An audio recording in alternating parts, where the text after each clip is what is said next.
మర్మస్థానాలను గుర్తించడం ఎలాగో తెలుసుకున్నప్పటికీ మర్మస్థానం సైజ్ ఎంత, ఎంత పరిమాణంలో మర్మస్థానాన్ని పరిగణలోకి తీసుకుని మర్మస్థానం పైన పిల్లరు, బీము, కాలము, బ్రిక్ వాళ్ళు రాకుండా ప్లాన్ చేయాలి అనేది చాలా ఇంపార్టెంట్ అయిన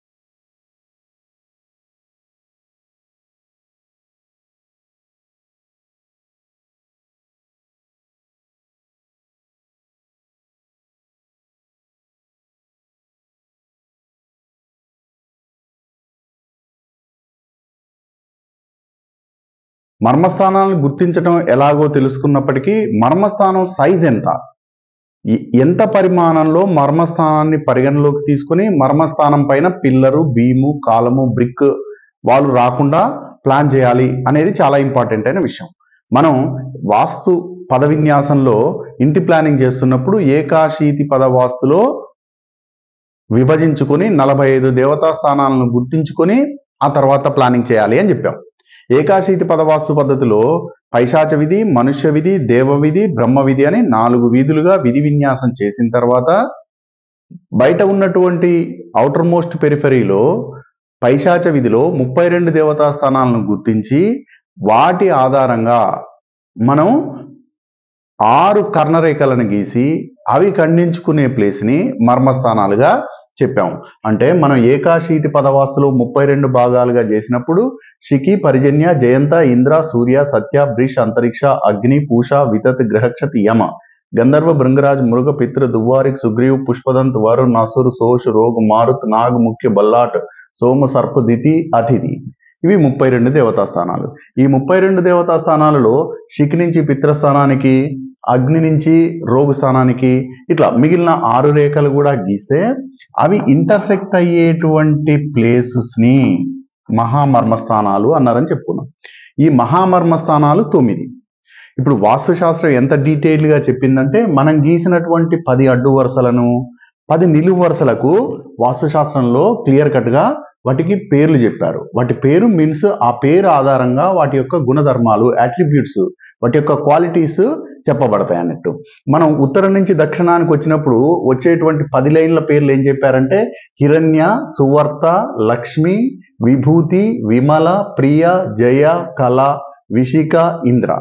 ఇవి ఉత్తరం నుంచి దక్షిణానికి గీసేటువంటి 10 లైన్లు. తూర్పు నుంచి పడమరకు గీసేటువంటి 10 లైన్లు శాంత, యశోవతి, కాంత, విశాల, ప్రాణహిత, సతి, సుమన, నంద, సుభద్ర, సుస్థిత. ఇవి 10 లైన్లు.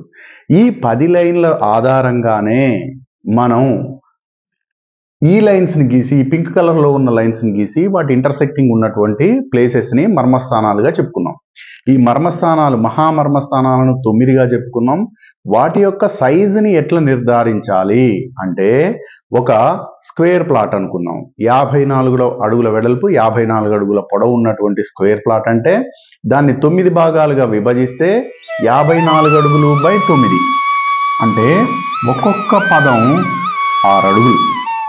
అంటే ఇక్కడ నుండి ఇక్కడికి దూరమైన, ఇక్కడ నుంచి ఇది స్క్వేర్ ప్లాట్ కాబట్టి ఈ దూరమైన 6 అడుగులే ఉంటుంది. 6 అడుగులు అంటే 12 6 72 అంగుళాలు. 72 అంగుళాలని 8తో భాగిస్తే వచ్చేదే ఈ మర్మస్థానం యొక్క వైశాల్యం.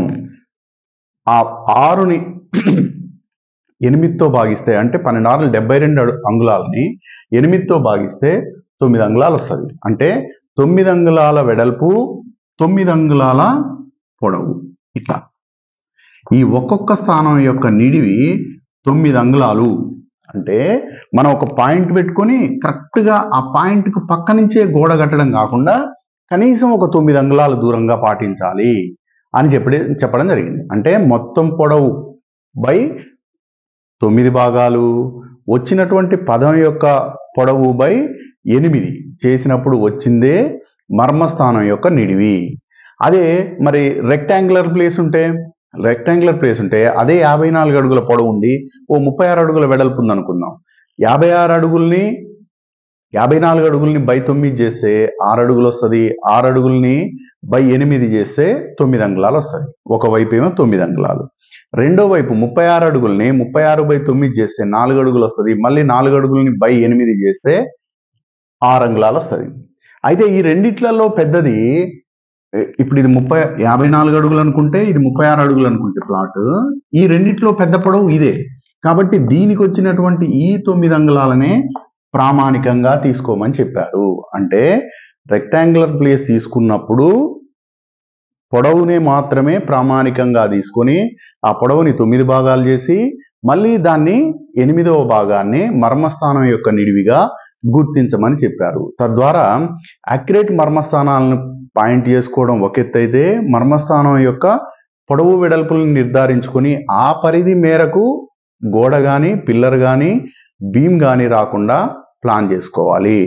మర్మస్థానాలలో శల్య దోషం ఉంటే ఏం జరుగుతుంది, ఏ శల్యం అంటే బొగ్గుంటే ఏమవుతుంది, లేదా బోన్స్ ఉంటే ఏమవుతుంది, వెంట్రుకలు ఉంటే ఏమవుతుంది, చెత్తా చెదారం ఉంటే ఏమవుతుంది అనే విషయాన్ని విశ్వకర్మ ప్రకాష్లో చాలా క్లియర్గా చెప్పారు. దాన్ని మళ్ళొక వీడియోలో చూద్దాం. ఈ మర్మ స్థానాలను ఏర్పాటు చేయడానికి కావాల్సినటువంటి 10 నిలువు గీతలు, 10 అడ్డు గీతలకు వీటికి శాంత, యశోవర్తి, కాంత, విశాల ఈ పేర్లన్నీ అగ్నిపురాణంలో చాప్టర్ 3లో శ్లోక నంబర్ 3 నుంచి ఉన్నది.